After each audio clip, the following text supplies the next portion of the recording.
Yo, what's up mga boss? Dito tayo sa Kubo. Yan. May pa lang. Pero ramdam mo ng Pasko dito. Ayan.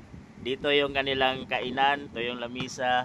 Pag may mga occasion, may mga birthdayhan, sasama-sama yung mga Pilipino dito. Yan mga boss. Oh. Araw-araw ay Pasko dito. So di ka malulungkot. Dahil feel mo ang Pasko everyday. Ayan lo. Ayan yung kubo nila mga boss. Ito yung court.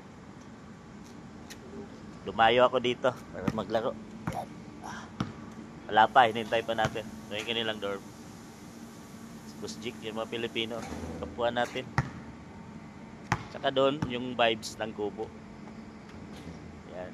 Tapos ng laro, tambay doon. Pwede magtagay-tagay, merienda. Doon sa kubo. Diba? Ito lang kailang court. Paglabas, basketball. Tsaka dorm.